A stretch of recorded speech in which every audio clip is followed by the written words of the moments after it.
I'm Andrew Lawrence, 6'2" point guard from Woking, Surrey. Just graduated from the College of Charleston. Basketball means everything to me. Since I've started playing, it's been my life. I'm in the gym constantly. I'm always playing. If I'm not playing, I want to be playing. If I'm not, I'm thinking about basketball.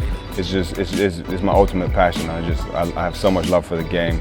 Always want to learn, watching tape, watching the NBA, watching EuroLeague, stuff like that. You can always get better. So I just love watching basketball and everything that goes with it. I first started playing basketball just with some friends. We were just down at the park just playing, and they said they were going for a tryout at Spelthorne Atoms. So I decided to go and give it a go, and it was a lot of fun. So I just continued playing. I was a big football guy up to then. I played for like Chelsea under-16s, and then switched to basketball. Yeah, after I made the switch, there was no football after that. It was strictly basketball, just as my passion. Obviously, my dad, having played basketball, kind of influenced me too, and I just ran with it ever since. My dad is Renato Lawrence. He's originally from South Carolina in America. He went to Appalachian State, ended up playing professional basketball overseas in a bunch of different countries, ended up in England towards the later stage of his career, and then ended up staying there. Yeah, I think my dad's helped my transition into playing basketball a lot easier. He's been able to work me out, tell me a lot of stuff, a lot of mistakes I might have made without him, and just give me general advice on a lot of stuff. He's been through everything I'm pretty much going through now and have been through, so it's great to have him in my corner, and like I said, it's good to have someone as successful as he was in basketball behind me. The very first basketball thing was Surrey Youth Games. I got called up just from my school and just played in that, and then the Spelthorne Atoms asked me to come try out for their team, and I did. Loved every minute of it, so just kept going. It was like every Saturday type thing. It wasn't practicing a lot or anything like that. It was a lot of fun though. And then after that, the progression was to TASIS, which is the American school. I was lucky Mick Bett was the head coach there, and he knew my dad obviously, so it was a nice transition for me. It was a big step up for me at that time.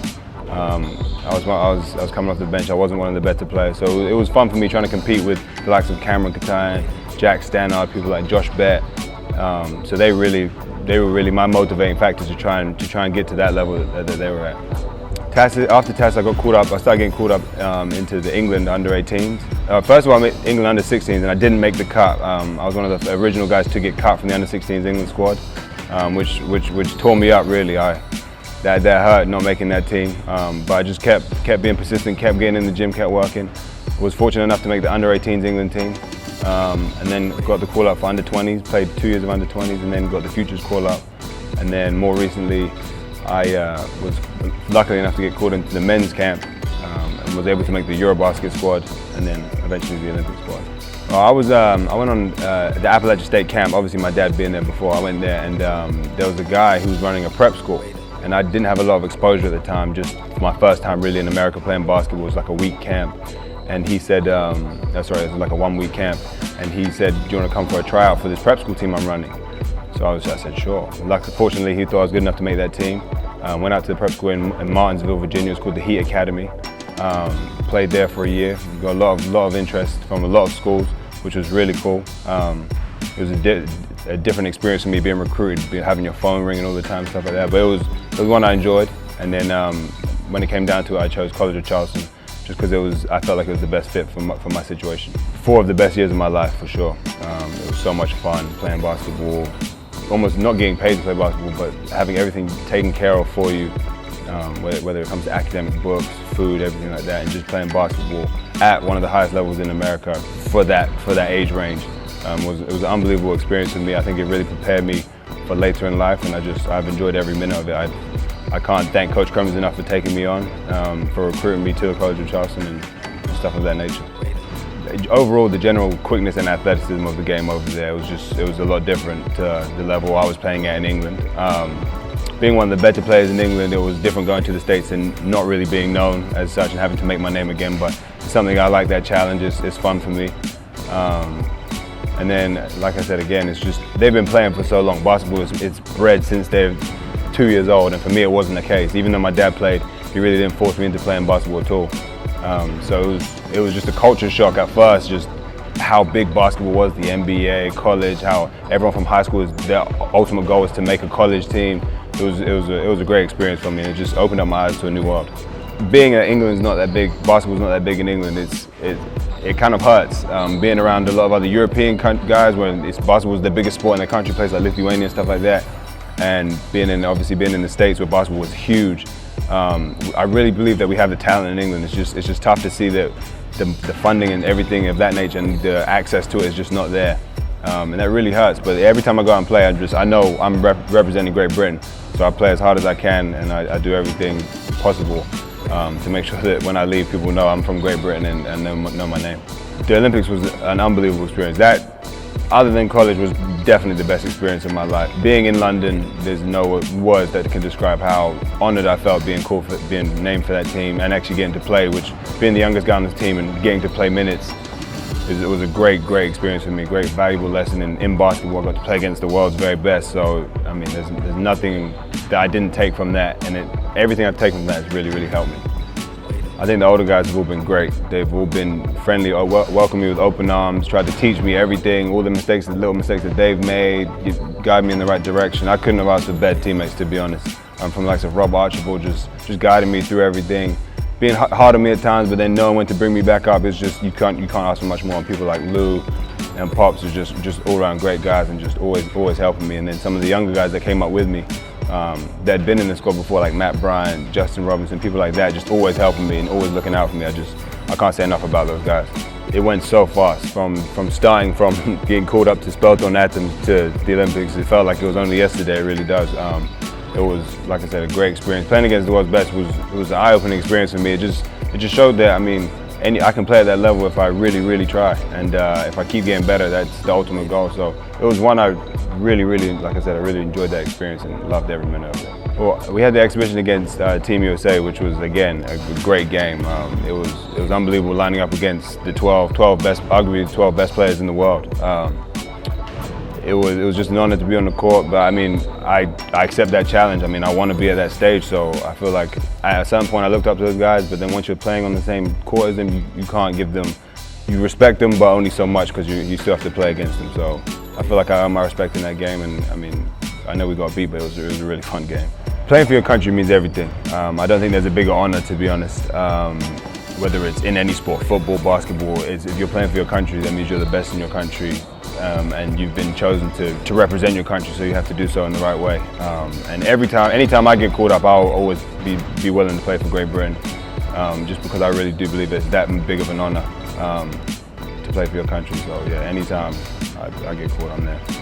There's been many coaches throughout my career that have really helped me.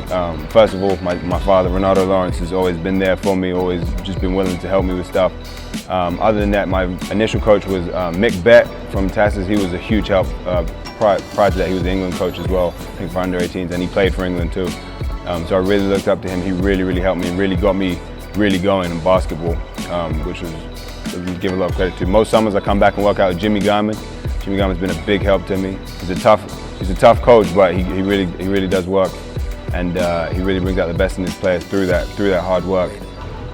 And then again, Coach Cremens has been everything to me. He's like a second father to me. He really just took me in, made everything so easy for me. And I just, like I said, those few, I'm sure I'm missing a few, but those few guys have really had a huge impact on my basketball career. There's been a few moments throughout my career that I've really looked back on. I'm just like, that was a pretty cool experience for myself. Under 18s, we had a semi-final against Hackney. They beat us twice that year, and it was in the RAF Final Four, and I ended up having 30 points in that game, and we won on to the finals. Unfortunately, we lost, but that was a great game for us. I mean, having lost to them twice, it was just great to finally beat them. In college, I had another great experience. My freshman year, we actually knocked off number 9 ranked North Carolina in our home gym, when the whole of Charleston just went absolutely crazy.